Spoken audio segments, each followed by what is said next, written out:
noite. Boa noite, João. Fala, Gessé. Tudo bem? Boa noite. Tudo bem com você? Tudo certo. Um pouco nervoso, né?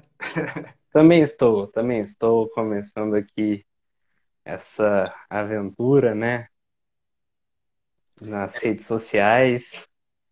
E, enfim, para quem está entrando aqui agora, é, essa live consiste em uma parte de um projeto, apenas o início de uma grande empreitada. Tenho a honra de começar aqui com meu amigo, que também foi meu professor, Gessé Ribeiro. O programa a gente não nega a inspiração em provocações, mas claro que não é uma cópia e nem chega aos pés. Não, não pelos convidados, que são sempre pessoas extremamente excelentes, competentes como os convidados, mas por mim, que não chego nem aos pés de Abujanra. Mas vamos lá nessa aventura. E, Gessé, acho que a gente já pode começar para aproveitar ao máximo o tempo. Eu gostaria de começar com tomar a licença poética aqui de, olha a ousadia, hein? Usando Drummond, vou pegar tentando criar uma paródia aqui, eu diria, né? E agora, Gessé, a festa acabou, a luz apagou, o povo sumiu, a noite esfriou. E agora, Gessé, você que é sem nome, que zomba dos outros, você que faz versos, que ama, protesta? E agora, Gessé? Está sem mulher, está sem discurso, está sem carinho, já não pode beber, já não pode fumar, cuspir, já não pode. A noite esfriou, o dia não veio, o bonde não veio, não veio a utopia, e tudo acabou. E tudo fugiu, e tudo mofou, e agora, Gessé. E agora, Gessé, sua duas palavras, seu instante de febre, sua gula e jejum, sua biblioteca, sua lavra de ouro, seu terno de vidro, sua incoerência, seu ódio. E agora?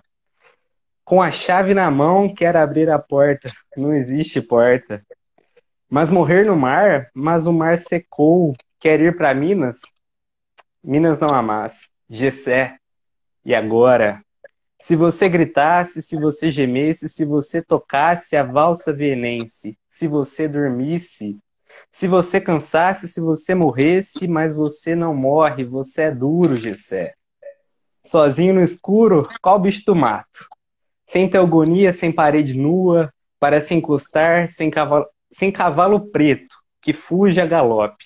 Você marcha, Gessé. Gessé, para onde? Adelante, começamos aqui esse Assim Me Ensinaram. E a primeira pergunta ela é simples, mas elementar. E eu sempre gosto de fazer a seguinte hipótese. Se um alienígena aparecesse aqui para assistir essa live, Gessé, como deveria te apresentar para ele? Em suma, quem é você na fila do pão, Gessé? Que responsabilidade, hein? Ainda mais com esse início sensacional seu, João. Primeiramente, eu preciso começar te parabenizando pela iniciativa, dizer que é realmente um prazer. Diria o pessoal do Choque de Cultura que é um prazer inenarrável estar aqui ao seu lado nesse início. Estou realmente muito feliz. Estou nervoso, é uma coisa diferente para mim, mas acho que vai ser um bate-papo que certamente não é o primeiro, né? A gente conversa, na verdade, com frequência. Não será o último, mas é o primeiro com plateia. Então vai ser algo diferente, mas vai ser bacana. Então, parabéns, João. Eu torço, como você bem sabe, eu torço muito pelo seu sucesso e eu tenho certeza esse projeto já nasce com sucesso. Já nasce com sucesso porque as pessoas com quem você vai conversar, e nisso não está incluso eu, está incluso todos os outros professores que você vai conversar, são pessoas que eu admiro demais também e tem tudo para ter o maior sucesso do mundo. Essa é a minha torcida e essa é a minha certeza. Então, parabéns aí pela iniciativa. Bom, agora respondendo a sua pergunta, vamos lá, né? Vamos lá. Costumam me chamar de Gessé. Não vou falar, né? se é ou se não é, enfim, para quem me conhece sabe, eu vou dizer que me chamam de Gessé. E eu sou professor de matemática há 10 anos e eu gosto de resumir a minha identidade em poucas palavras dessa maneira, porque foi assim que eu encontrei o meu papel no mundo. Foi assim que eu encontrei uma maneira de significar a minha vida, de encontrar algum tipo de propósito nessa vida que não sei se tem propósito por si só, né? Mas, enfim, inclusive nesse processo, eu encontro pessoas maravilhosas como você, por exemplo, que foi meu aluno, que hoje em dia é um grande amigo meu. Eu falo que eu me encontrei nessa profissão porque a partir da escolha de ser professor, eu tive a oportunidade, o prazer, o privilégio de estar numa universidade pública. E a universidade pública, ela abriu uma infinidade de possibilidades. Eu conheci muitas pessoas diferentes, eu conheci pensamentos diferentes, culturas diferentes, e eu deixei de ser o Gessé que eu era no passado. Aliás, eu deixo de ser o Gessé o tempo todo. E quando eu falo, Viva a quando eu falo, mudança. oi? Viva a mudança. Sem dúvida, sem dúvida. E eu fico muito feliz, assim, de me ver hoje em dia querendo conhecer mais, sabe? Sobre as pessoas, conhecer mais sobre cultura, conhecer mais sobre o mundo. Acho que eu demorei um tempinho para ir atrás dessas coisas, mas eu tenho tentado compensar. Não sei se dessa maneira que me apresentei, o alienígena ia entender. Não sei se eu consegui dizer qual é o meu lugar na fila do pão. Só sei que é assim que me vejo e é assim que me vejo hoje, né? Hoje, dia 20 de julho de 2020. Porque provavelmente no futuro eu vou revisitar essa nossa conversa. E quando eu revisitar, eu espero muito, muito mesmo, que eu discorde de várias coisas que eu disser aqui. Porque significa que eu continuo evoluindo. Então, quanto mais eu discordar, mais vai concordar, na verdade, com o que eu disse, que eu sou essa pessoa em eterna mudança e eu sou muito grato, assim, por ter tido essa oportunidade de, enfim, conhecer esse mundo e cada vez mais esse mundo estar se abrindo para mim. É isso, João. Parafraseando Heráclito, nenhuma pessoa grava duas lives, porque a live não será a mesma, nem a pessoa será a mesma. Bom, Excelente. mas o alienígena provavelmente perguntaria o seguinte, Gessé, por que a matemática? E no fundo, qual a importância da matemática para a vida? Então vamos lá. Esse assim me ensinaram o que chama Além dos Números, né? Acabei me esquecendo de dizer o título. Sim. Mas nesse momento eu gostaria de falar um pouquinho, assim, do meu gosto pela matemática. Depois os nossos papos vão, né, para outros caminhos. O meu pai, eu sempre cito o meu pai quando eu vou começar a falar disso, porque ele foi a minha grande inspiração. Se não fosse ele, eu não sei o que eu teria sido, mas eu sei que meu pai, ele sempre foi e é ainda extremamente inteligente, uma pessoa que tem um raciocínio lógico muito bom, assim, muito avançado, e eu ficava impressionado com isso na época. Os meus irmãos já gostavam, os meus irmãos são irmãos mais velhos e gostavam da matemática já, antes de eu nascer.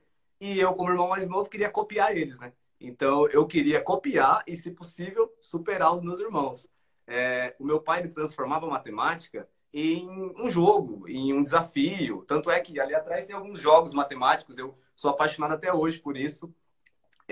Então, sempre que via matemática de maneira diferente. Eu aprendia antes, por exemplo, eu aprendia no Fundamental 1 a matéria do Fundamental 2, que os meus irmãos já me ensinavam. No Fundamental 2 eu aprendi a matéria do médio, então a coisa era muito mais facilitada para mim. Eu tinha certeza no final do Fundamental que eu queria fazer algo relacionado à matemática, mas eu não sabia o que era ainda. Chegou o ensino médio. No ensino médio, eu tive a oportunidade de poder contribuir um pouquinho com os meus colegas, ajudando em trabalhos. Não vou dizer que eu passava cola, mas, enfim, ajudava ali em uma outra coisinha. E aí eu percebi Seria que ali. questionável. Não, jamais aconteceu. E eu Não. percebi que eu gostava muito disso, cara. Me dava muita satisfação poder ajudar, assim, o outro. E aí eu pensei, cara, eu acho que tá na cara, né? Eu quero ser professor. E a paixão foi crescendo, mas eu tinha duas preocupações grandes. A primeira era o seguinte: que tipo de professor que eu quero me tornar? Porque eu via muitos professores diferentes, alguns me agradavam muito e outros um pouco menos. E eu pensei que tipo de professor, e eu pensei o seguinte: eu sou extremamente tímido. Na verdade, Eu sou tímido até hoje. Eu não sou uma pessoa aberta, eu não sou aquela pessoa que vai estar num grupo, a pessoa mais falante. Não sou. Eu sou assim na sala de aula, porque foram anos e anos me moldando para conseguir me sentir em casa. E, de fato, na sala de aula eu me sinto seguro, me sinto bem. É a minha casa, na verdade. Hoje em dia, literalmente, tem sido a minha casa, a sala de aula. A minha sala de estar, que é a sala de Star Wars, né? Tem várias coisas Star Wars ali. E, enfim, mas eu percebi que eu gostava daqueles professores que tinham uma relação próxima com os alunos, aquele professor que ensinava através do afeto, aquele professor que tinha muito carisma, eu gostava muito disso, e por conta disso eu acabei decidindo que acho que era esse o caminho. Sobre a importância da matemática, na verdade eu acho que depende muito, vai dependendo muito do grau. Assim, pessoas diferentes vão ver a matemática de maneira diferente. Você vai ter o matemático, você vai ter o físico, o estatístico, você vai ter o engenheiro que vai ver na matemática algo essencial para a vida dele, para a vida, para a formação, para tudo. Mas eu gosto de pensar o seguinte: se eu penso em você, João, que é um estudante de direito, se eu penso em um professor de algum idioma, se eu penso no jornalista, se eu penso no escritor, eu penso em alguém que trabalha com a escrita, com a leitura, e eu gosto de fazer um paralelo com essas duas coisas. Esses profissionais precisarão muito ou da matemática ou da escrita, né, para poder trabalhar. Mas uma boa parte das pessoas não precisa disso no trabalho, todos os dias. Porém, se você não sabe fazer uma leitura e uma interpretação de um texto e de um gráfico, de alguma estatística, de alguma porcentagem, você pode muito bem ser enganado por aquela pessoa que produziu ou mandou produzir aquilo, né? E assim, você tem vários e vários casos em diversas áreas. Então, eu vejo que a importância maior da matemática é como linguagem. Ela é uma linguagem para a gente entender o nosso mundo, interpretar o que está se passando e, através disso, ir em busca da verdade. É assim que eu vejo a importância maior da matemática.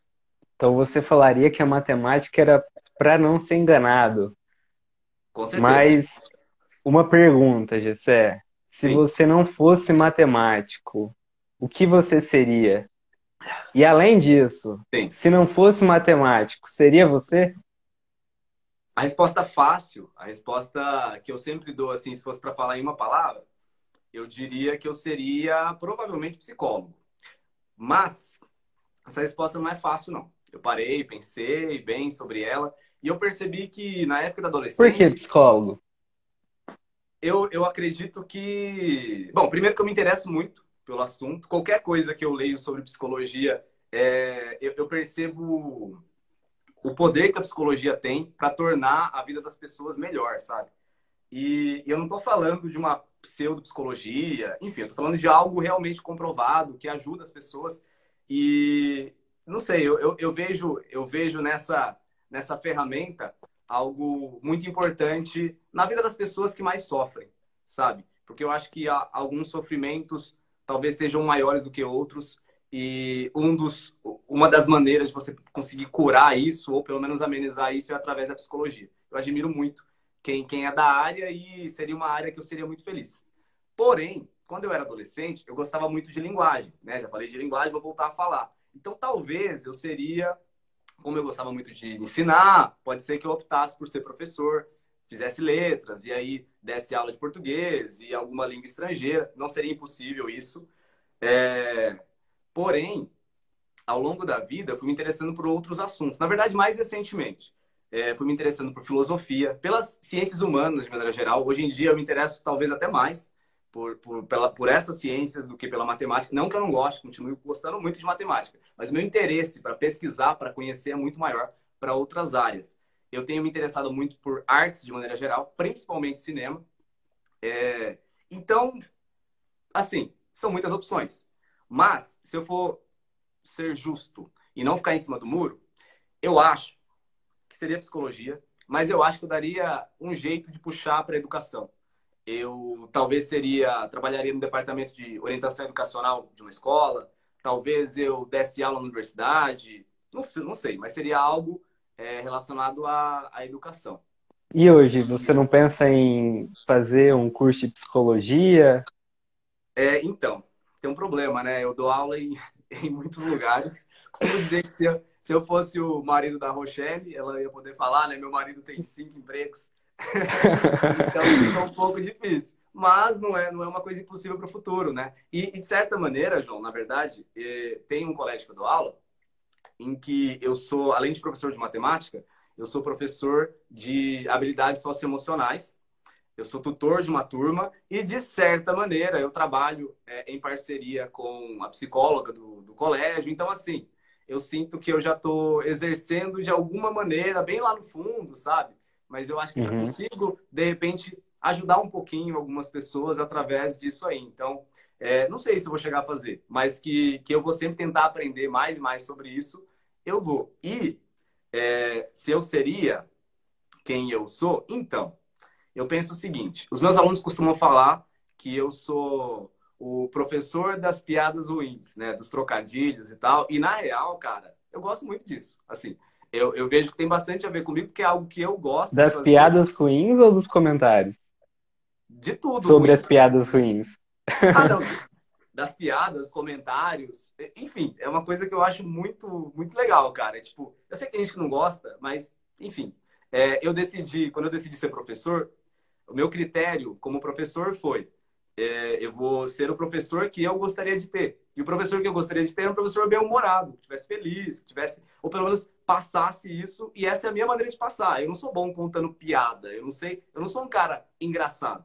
Só que às vezes eu faço os trocadilhos que alguns alunos podem rir, às vezes por dó, não sei. Mas o que eu percebo é o seguinte, João, quan- quando eu trabalho dando aula de habilidades socioemocionais, por exemplo, cara, eu mudo bastante, assim. A maneira como eu lido com as coisas, ela é muito mais séria, porque os assuntos são mais sérios. Nosso bate-papo de hoje vai ter brincadeira, mas uma boa parte dele eu até avisei os alunos, para quem eu falei que eu ia estar hoje, falar, talvez vocês vão me estranhar um pouquinho, porque tem vários assuntos Uhum. sérios, então eu acabo ficando um pouco mais sério, né, na hora de falar. Porém, eu sinto que a minha essência, sabe, as coisas que eu acredito, que eu defendo, a pessoa que eu sou, a minha personalidade, ela não muda muito. Então, eu acho que se eu não fosse professor de matemática, se eu fosse psicólogo, se eu fosse professor de outra área, eu não acho que eu seria uma pessoa muito diferente do que eu sou agora, porque eu acho que eu me defino muito mais como professor do que matemático. Eu tenho uma ligação muito maior com a educação do que com a matemática. De novo, não é que eu não gosto, eu adoro matemática, mas eu acho que a educação está acima, sabe? Então, eu acho que isso seria sempre primordial. Agora, se você tira a educação da minha vida, aí eu realmente não sei. Aí eu não sei Aí não responder seria essa. Gessé. Aí não seria Gessé. Aí seria alguém diferente. Talvez fisicamente igual, mas bem diferente, assim, em relação à personalidade. Isso me moldou bastante. Gessé, a próxima pergunta que eu quero fazer, ela é de uma frase do livro 1984, de George Orwell, que diz o seguinte: e a liberdade é a liberdade de dizer que dois e dois são quatro. Quando se concorda nisto, o resto vem por si mesmo. Gessé, o que que você pensa sobre isso? Comente essa frase. Assim, eu vou começar deixando algumas coisas que, para mim, hoje em dia, pelo menos, é muito claro, sabe? Não há liberdade se ela for desconectada da realidade. Se você está buscando ser livre, não tem um outro caminho senão pela verdade, porque a mentira, ela manipula, ela destrói, ela aprisiona. Vou citar um exemplo que tem relação direta com um filme aí que eu gosto um pouquinho, chamado Matrix. Enfim, em Matrix, você tem a pílula azul e a pílula vermelha. A pílula vermelha representa a escolha pela verdade. E para quem já assistiu, para quem não assistiu, gente, o que você está fazendo da sua vida? Vai lá assistir. Brincadeira. Mas assista um dia, tá? É bem bacana o filme. E quando o Neo escolhe a pílula vermelha, ele começa a ficar incomodado. Tudo nele dói, a visão dele é como se ele estivesse enxergando pela primeira vez. Porque, na verdade, é a primeira vez que ele está enxergando. É a primeira vez que ele está vendo o mundo como ele é. Então, a verdade, ela não é cômoda, ela não é fácil. E ter liberdade é ter responsabilidade, é ter autonomia. É muito importante deixar isso claro. Não é você fazer o que você quiser. Porque tem aquela questão, né, da sua liberdade termina a liberdade do outro. Então, é importante ter isso em mente, da autonomia e da responsabilidade. Então, para ser realmente livre, o ideal mesmo seria que os nossos pensamentos, as nossas ações e a nossa fala fosse uma só. Claro que isso é muito difícil, né? Assim, é uma coisa que eu venho buscando, vou continuar buscando e não vou conseguir alcançar nem se eu tiver 10 vidas, mas vai ser uma busca para o resto da minha vida. Porque se você desconecta essas coisas, ou melhor dizendo, a única maneira de você conectar essas coisas é você sendo verdadeiro, consigo mesmo e com os outros, porque senão você vai acabar entrando em contradição. Então, você tem que se basear na verdade para conseguir conectar e se transformar no que seria, na minha visão, um ser humano ideal. Lá em 1984, no livro, né? Não no ano, mas no livro, porque na verdade é 48, se o partido diz que 2 mais 2 pode ser igual a 5, se ele quiser, a gente tem que ir lá e mostrar, com conhecimento científico, com muita luta, que 2 mais 2 é 4, continuará sendo 4, e a gente não vai abrir mão da nossa liberdade. Porque a partir dela, todo o resto vem. É assim que eu vejo. Gessé, vamos mudar um pouco agora o foco da discussão, mas que também vai passar sobre o ponto da liberdade. A gente vem conversando muito aí, nas conversas particulares, sobre racismo. Você tem esperança de uma comunidade que não seja racista? Esperança, João. Esperança eu tenho. Eu sou um cara bem otimista, sabe? Eu sou um cara bem esperançoso mesmo em relação. Mas se a pergunta fosse se eu acho que vai acontecer, a resposta seria, infelizmente, eu não acho. Assim, porque para o racismo acabar, as manifestações que estão acontecendo, a luta que está tendo, ela, seja aqui nos Estados Unidos, seja aqui no Brasil, nos Estados Unidos, ou em qualquer parte do mundo, elas são necessárias, elas são essenciais, elas são fundamentais, cara. Só que não basta, não é só isso. Isso daí não é suficiente, porque para a gente viver num mundo livre de racismo, por exemplo, contra pretos, a gente precisa que os brancos reconheçam seus privilégios e lutem junto por essa causa. Eu sei que já tem muitas pessoas brancas lutando junto, mas isso ainda é pouco, sabe? Precisaria de algo muito, muito maior mesmo. E não poderia ser um dia do ano. Não poderia ser quando um fato racista viraliza na rede social, sabe? Tem que ser o tempo todo. Porque os pretos, eles estão sendo impedidos de ter uma qualidade de vida, de ter acesso à educação, de ter acesso à saúde, à dignidade. Os pretos estão morrendo, cara, o tempo todo. Então, não dá para dizer algumas palavras bonitas e logo em seguida, alguns minutos depois, você falar alguma coisa racista, você tem algum ato racista, sabe?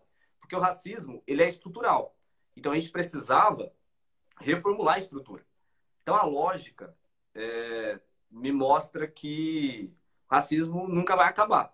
Mas meu coração, ele tem esperança de que daqui a muitos anos, provavelmente nem vou estar vivo até lá, talvez a gente consiga acabar com essa coisa ignorante, essa coisa irracional que é ser racista.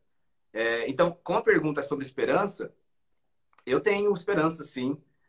Eu luto por isso. Eu luto porque eu não quero que meus sobrinhos passem pelo que eu passei. Eu não quero que os pretos continuem morrendo por pura ignorância.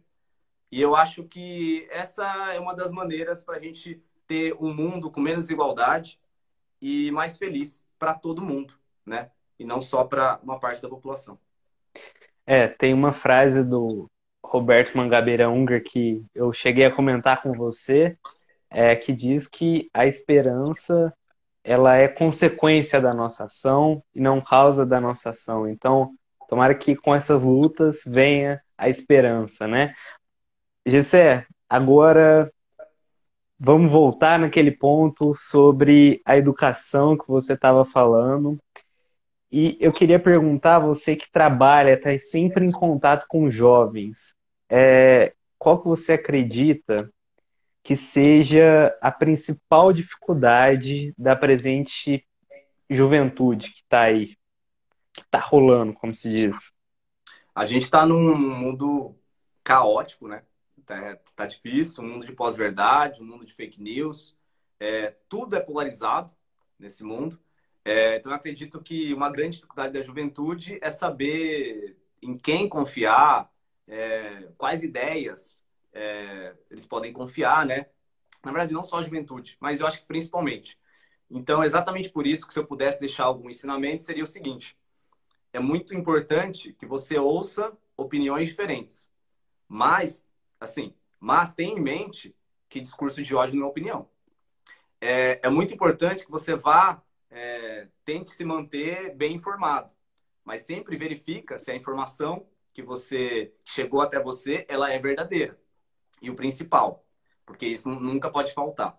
É muito importante que os jovens e as pessoas, de maneira geral, sigam seus sonhos, porque a vida é muito mais feliz quando a gente opta por algo que a gente gosta de fazer. E mais do que isso, é só dessa maneira, não tem uma outra maneira de você fazer uma diferença significativa no mundo se não for realmente fazendo aquilo que você gosta de fazer. Seria isso. Tem uma ideia de Nietzsche que diz que demora o tempo que for para encontrar, não vou me lembrar as palavras certas agora, mas demora o tempo que for para te encontrar aquilo que faça a sua máxima potência. Mas quando encontrar, não recue mediante nenhum pretexto. Então agarre, e é isso que sua ideia vem mostrando aí da educação. Eu gostaria de falar para quem está assistindo aqui, se quiser alguma provocação, alguma pergunta para o professor Gessé, mandar aí. Gessé, uma pergunta simples, que eu prevejo uma resposta também, conhecendo um pouco você, mas, Gessé, qual o seu livro preferido? Eu vou dar uma roubada. Eu vou roubar nessa pergunta aí, porque eu sempre tenho uma coisa comigo que é o seguinte: não só para livro, vale para música, vale para filme, para série, enfim, que eu tento diferenciar aquilo que eu mais gosto daquilo que eu acho melhor, porque nem sempre a minha mente e o meu coração coincidem a ideia, sabe? Então eu vou roubar e eu vou falar 3 livros, pode? Pode, aqui pode tudo. Pode tudo? Então tá bom. Eu vou começar com o livro que eu Aqui mais só não gosto. pode fugir da pergunta. Ah, não, isso aí, bom, espero que não aconteça. Vamos ver até o final da live. Não vou prometer nada, não. Seguinte, eu vou começar com o livro que eu mais gosto. E isso tem muito a ver com o meu coração, assim. Tem a ver com o fato de que, quando eu era adolescente, eu comecei na leitura, comecei a ler, acho que tinha uns 12, 13 anos.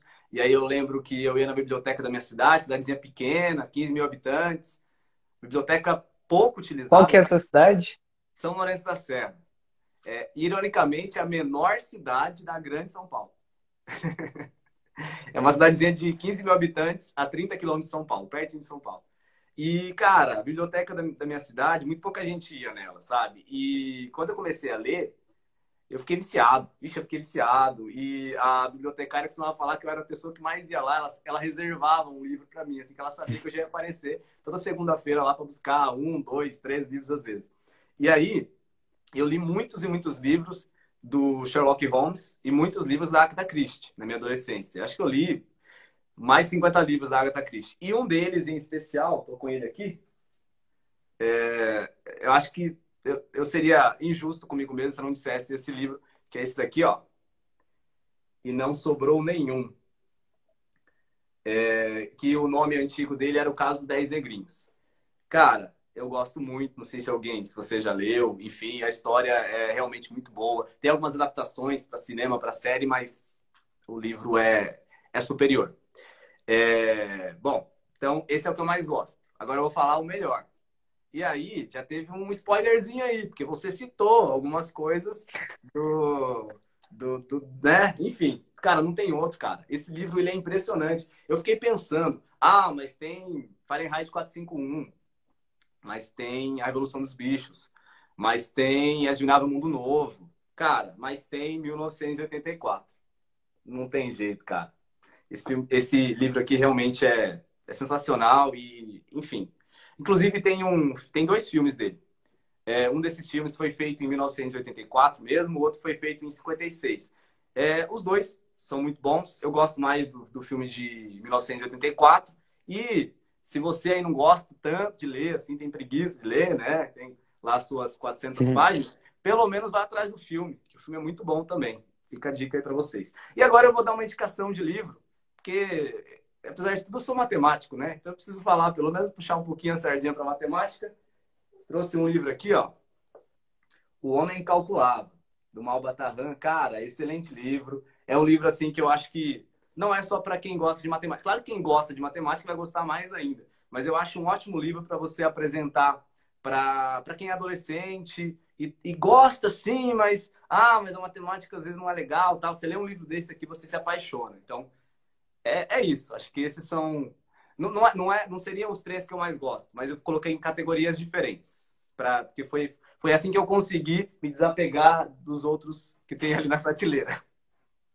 Parece simples, mas no fundo não é, né?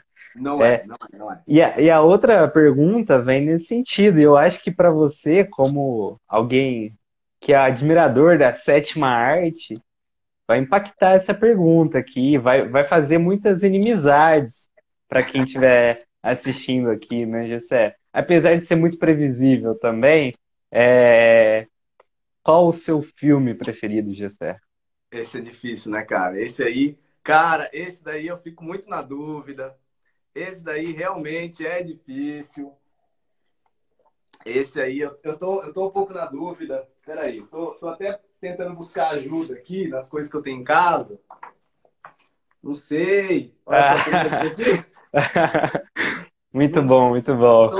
Tô um pouco na dúvida, mas acho que vai ter que ser, né? Olha aqui. Não vou colocar o box todo porque realmente o primeiro ele é superior. Ah, é Em minha Matrix, né, cara? defesa, o Assim Me Ensinaram não está recebendo nenhum dinheiro para a promoção do GC aqui. Cara, eu comecei a gostar de Matrix quando eu era princípio da adolescência, pré-adolescente. E eu gostei basicamente porque meu irmão mais velho gostava. Eu queria ser meu irmão mais velho, sabe? Então tudo que ele gostava, eu gostava. Eu falei, eu vou gostar desse negócio aí também. E ele gostava muito. E aí eu falei, mano, esse filme é muito bom. Só que ele era muito bom naquela época porque ele tinha efeitos especiais inovadores e tal, enfim. E aí eu fui reassistindo a minha vida toda. E toda vez que eu reassisto, ganha novas camadas. Cara, realmente é um filme espetacular. É o melhor filme de todos os tempos? Eu não acho que seja o melhor. Mas dificilmente algum dia ele vai deixar de ser o meu filme preferido. Eu tenho até tatuagem de uma cena do Neo lá conversando com o Oráculo, que está dizendo aqui, conhece a ti mesmo, que tem ligação com Matrix, tem ligação com psicologia, tem ligação com a verdade. Tem várias ligações. Já conversei com E com a você. filosofia. Tem, com a filosofia, tem ligações, cara, com muitas coisas que eu gosto. Enfim, Matrix não tem como, não tem outra. Como eu disse, vou roubar, né? Então vou falar agora o melhor filme de todos os tempos. Muito difícil também, vou ser injusto com diversos outros, mas eu acho que vai ser esse aqui, ó. Eu não tenho o DVD, mas eu tenho um livro pequenininho, que chama-se Tudo sobre Cinema. Eu tenho alguns livros sobre cinema, esse daqui é um deles. E, cara, num livro chamado Tudo sobre Cinema, olha só a capa. Quem é que tá na capa? Então, Poderoso Chefão. Os The três Godfather. são espetaculares, principalmente o primeiro e o segundo. Mas eu vou colocar o primeiro, vai, que é o inicial ali, melhor filme de todos os tempos, na minha opinião.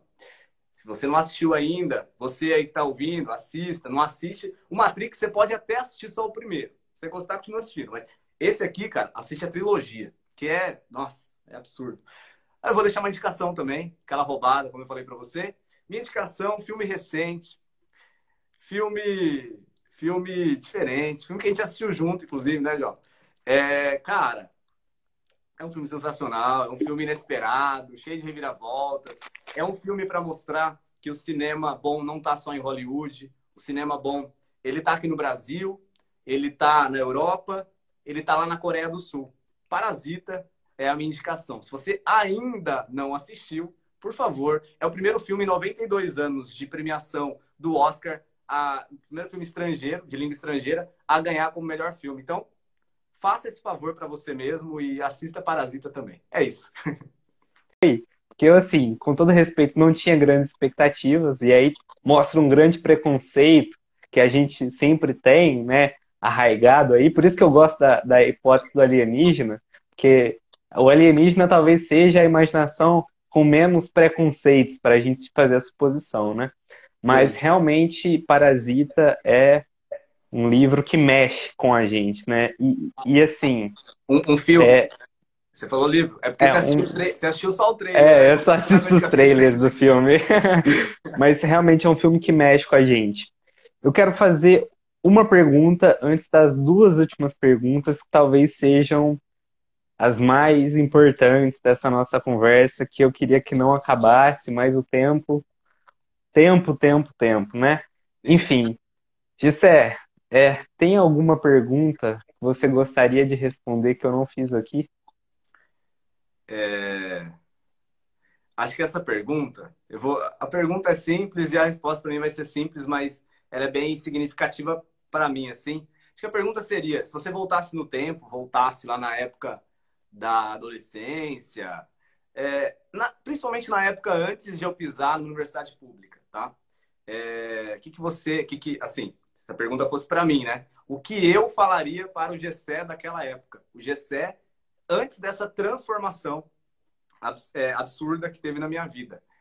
Eu vou responder simplesmente falando o seguinte: eu não sei se eu vou pronunciar certo, porque né, eu sou péssimo, mas eu diria para o Gessézinho lá do passado, eu ia falar assim, cara, faz uma coisa, é, pega essa sua arrogância que você tem em relação a certas coisas, pega esse conhecimento que você acha que você tem, porque você só acha isso, né? Você está aí tá no início da sua vida e achando que você conhece muito sobre as coisas, e faz uma pesquisa. Você vai ter um pouco mais de dificuldade, porque né, na sua época a internet não é como é na minha época de agora, 2020, mas pesquise sobre vou tentar falar aqui o efeito de, não sei se é Dunning-Kruger, que é sobre a curva da ignorância.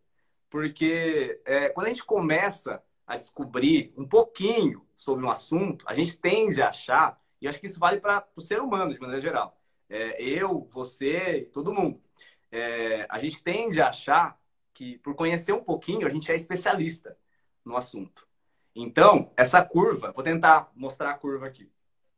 Ó, essa daqui, agora é minha praia, hein? Agora eu tô falando É. enfim. Esse aqui é o eixo do conhecimento. Perdão, esse aqui é o eixo da confiança. E esse daqui é o eixo do conhecimento. Você começa aqui, 0, 0. Beleza. Quando você começa a conhecer alguma coisa, está no começo do conhecimento, sua confiança vai aqui, ó. Aqui em cima. Você acha que você é o foda, você acha que você é um gênio. Aí, conforme você vai conhecendo mais, lembrando, o conhecimento está vindo para cá, ó, tá? Conforme você vai conhecendo mais, a sua confiança vai diminuindo.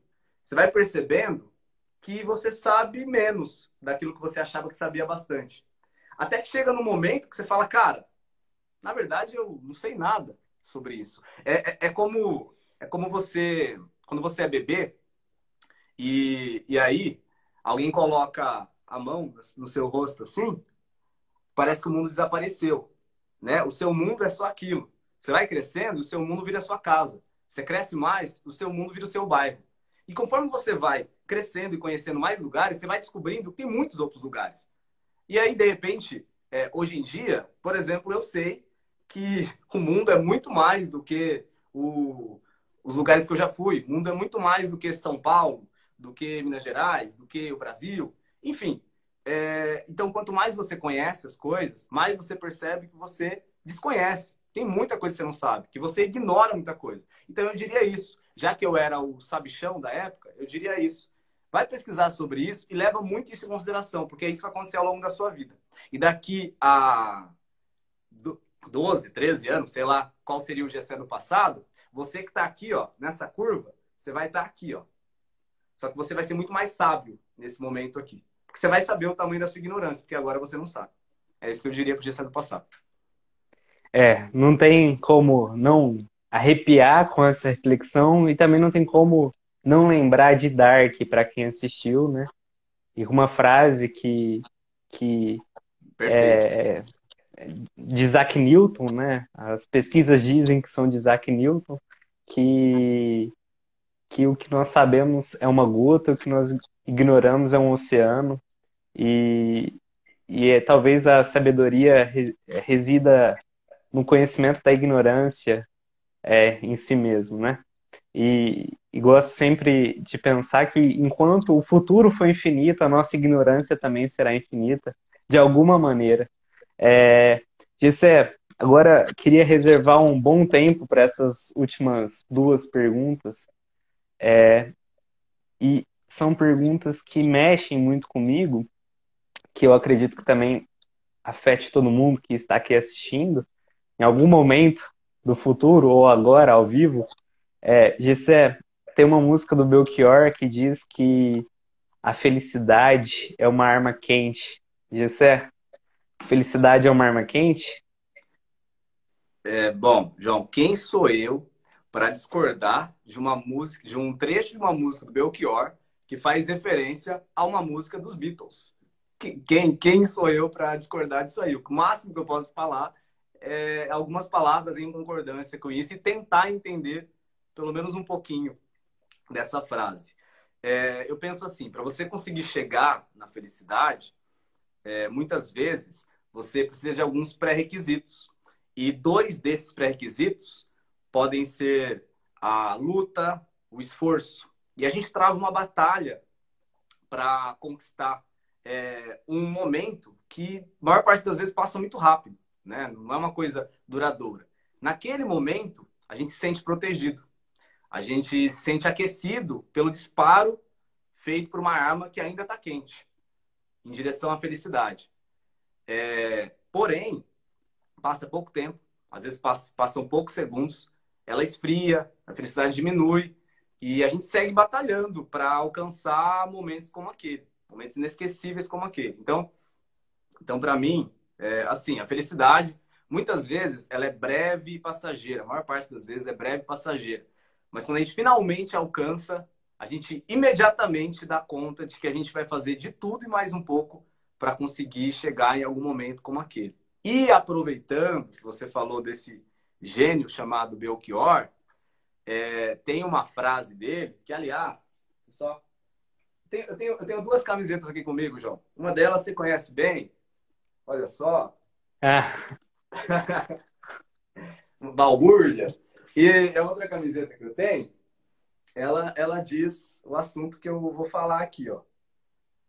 Viver é melhor que sonhar. Eu queria comentar um pouquinho sobre, já que eu estou falando de Belchior, se você não se importa, que é o seguinte: dificilmente, não sei se é dificilmente, mas é improvável você pegar uma pessoa aleatória da vida, você encontrar pessoas que incentivam mais a busca por um sonho do que eu. Cara, é uma coisa primordial nas minhas aulas. Assim. Não que eu falo em todas as aulas, mas eu falo com todas as minhas turmas. Se alguém vier me perguntar, eu faço tal curso que dá dinheiro, que tem status, ou eu vou atrás do meu sonho. Cara, faço.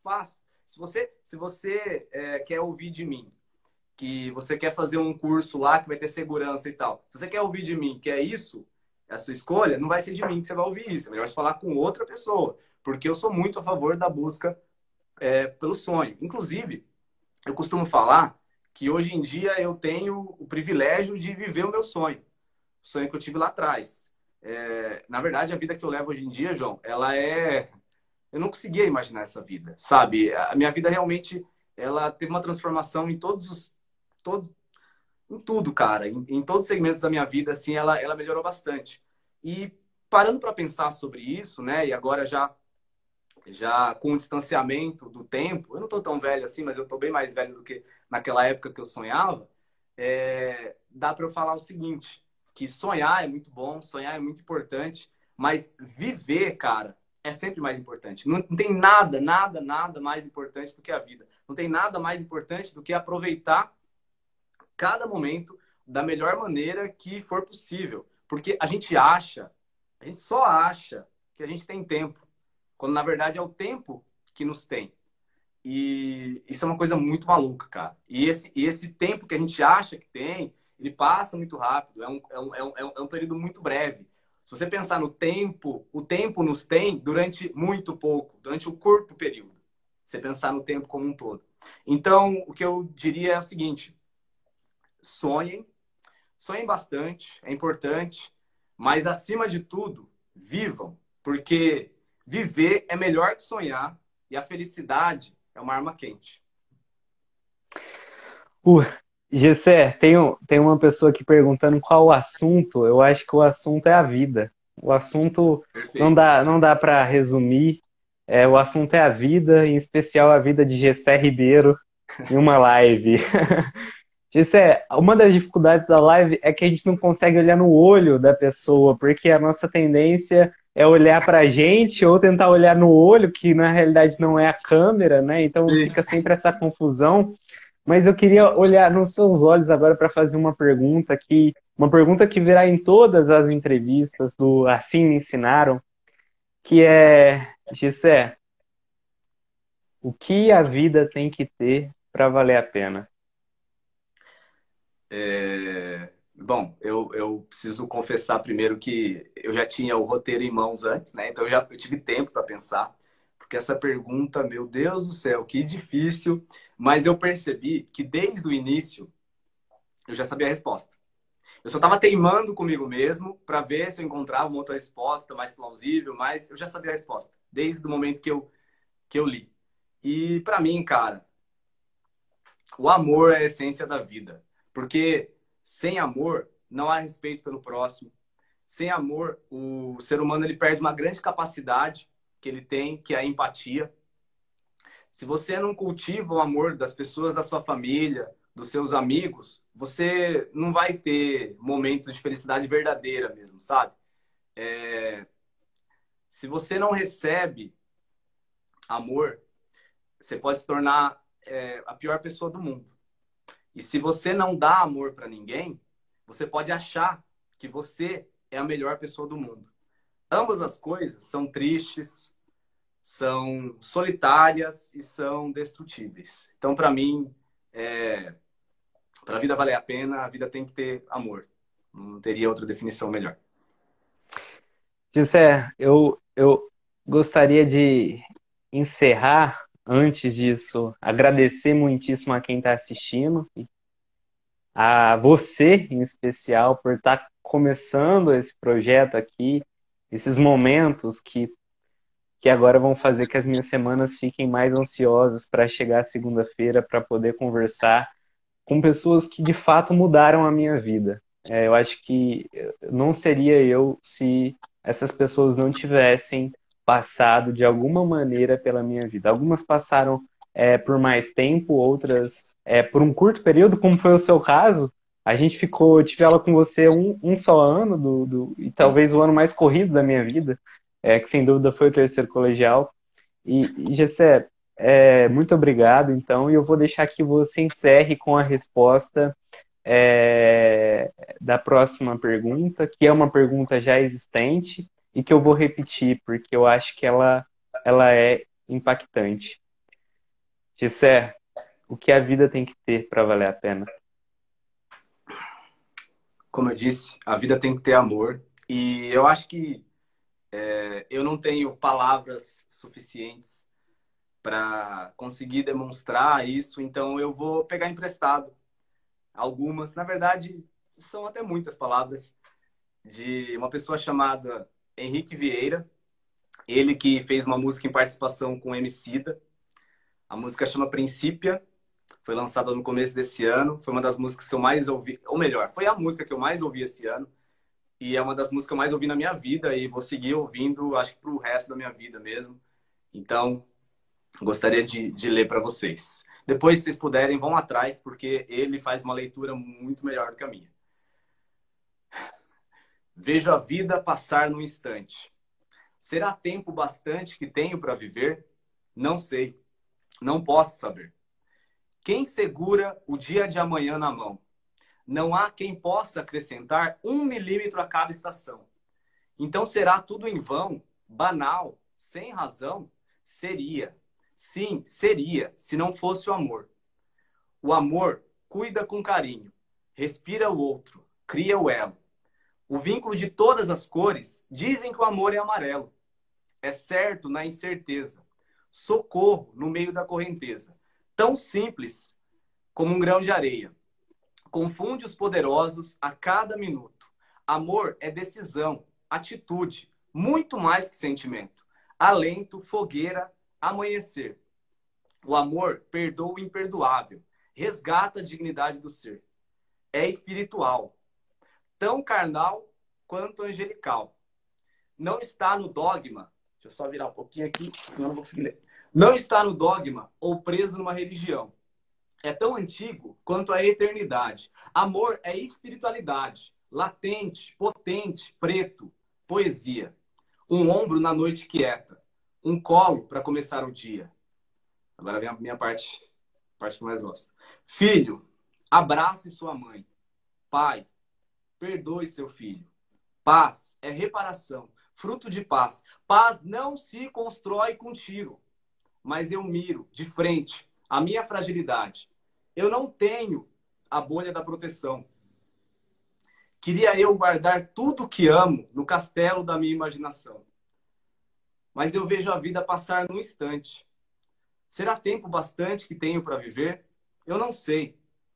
Eu não posso saber.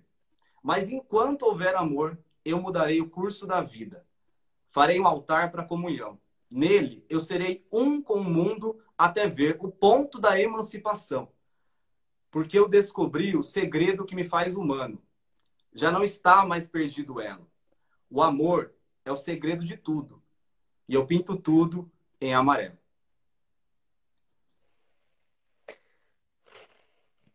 Muito obrigado, Gessé. Muito obrigado a quem assistiu. Não tenho nem palavras para terminar. E é isso. O Assim Me Ensinaram continua sempre, enquanto houver vida, enquanto houver pessoas que ensinam umas às outras. Forte abraço, Gessé. Muito obrigado, João. Obrigado pela oportunidade. Foi muito bacana. Obrigado mesmo. Tchau, pessoal. Tchau, tchau, gente. Obrigado por acompanhar.